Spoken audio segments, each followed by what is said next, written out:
Overwhelmed by personal property, how to reduce stress. That's our topic today, and we'll get started right after this.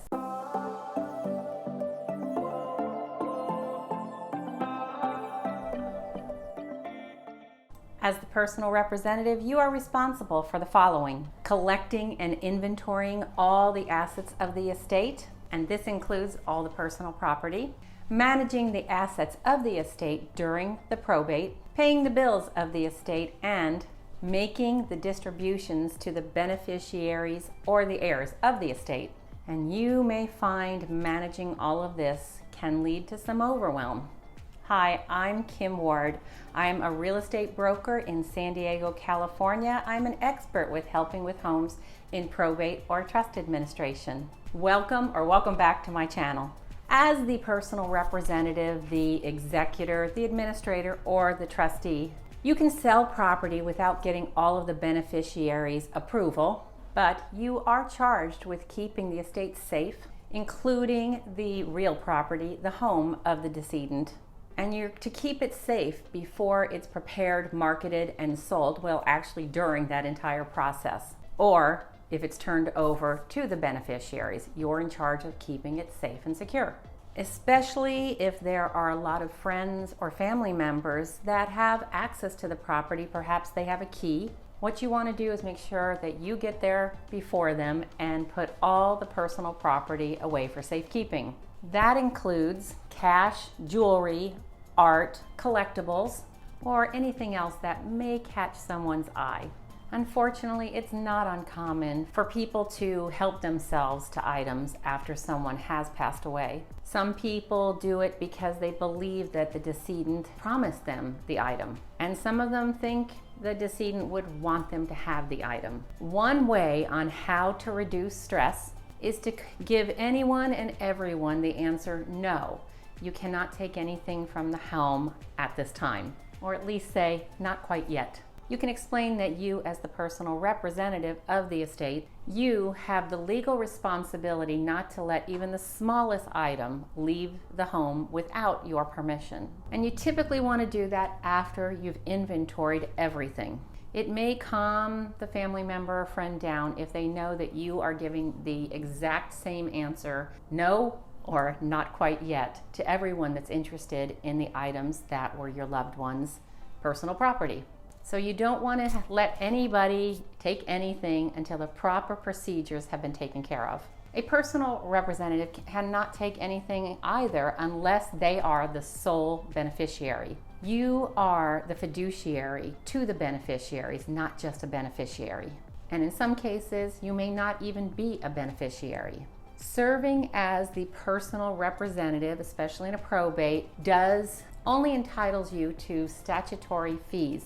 If you don't know what that is, you can Google California statutory fees and you will see how you, as the personal representative of a probate, and the attorney involved in the probate will be compensated for the work that you're going to be doing. In the case of a trustee, typically in the trust, it will state what the compensation would be for your efforts. If the personal property is not specifically designated to a particular person in a will or a trust, or what's called a valid property designation, and there's a form for that, if it's not in there, you can sell the property. You, as the administrator, executor, or the trustee, you can sell that property for fair market value. Proceeds from that sale must first be used to pay the priority things such as mortgage payments, utilities, taxes, insurance, court costs, funeral expenses, the personal representative fees, the attorney fees, and accounting fees. So how do you sell what's left of your loved one's estate? I can't tell you how many times I've heard, I'm overwhelmed with the personal property. How do I address what's left in the house? Can there be an estate sale? What are my options?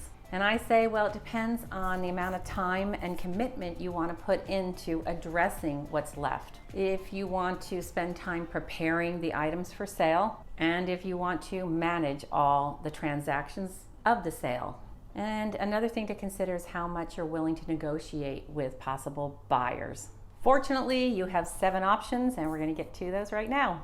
We're going to talk about these options of what do you do with assets that are not designated in a will or a trust, items that are not accounted for. What you can do is, first, family distribution. Family members almost always, have items that they are interested in having from the loved one's home. Some of these items might be treasured items. Know that the executor or administrator or trustee's decision is final on the distribution of the items. But of course, it can be nice to take other people's feelings into consideration. You can have an estate sale if there's enough items remaining that the estate sale company can make money and the estate can make some money. If you would like more information on that, I'll put a link below about my estate sale video.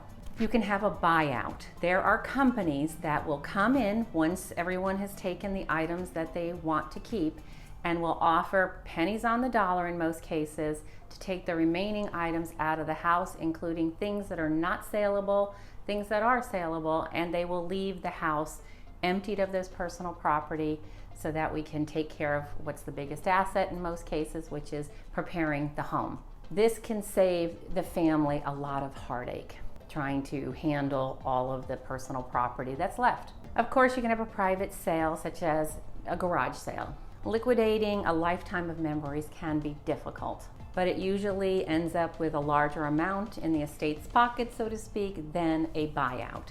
You can gift items to friends or even neighbors, and you can do charitable donations. Local charities will be very grateful for the items, and they'll often come and pick up the items and the furniture, but keep in mind that they're going to want the small items boxed up, and you're going to have to do that, or you're going to have to hire someone to box up those items. That's why many of my clients choose the buyout method. Sometimes there are specialist auctions that you can have. If there's a case where your loved one had a special collection, maybe a stamp collection, coin collection, war medals have been sold at these special auctions, it may be worth it to put those types of items with the company that can sell them at auction for the estate. For most families, there's a combination of these methods to address the remaining personal property. And the reason is there's usually a variety of things that are happening within the home and to address the personal property. So I hope you found this of value. Please, if you did, hit that like button, subscribe, because you're not going to want to miss any of my videos all about probate and trust administration. And go ahead and comment down below. I always answer comments, although it may take me a few days because I'm actively helping my clients with their homes. Thank you for watching. See you next week.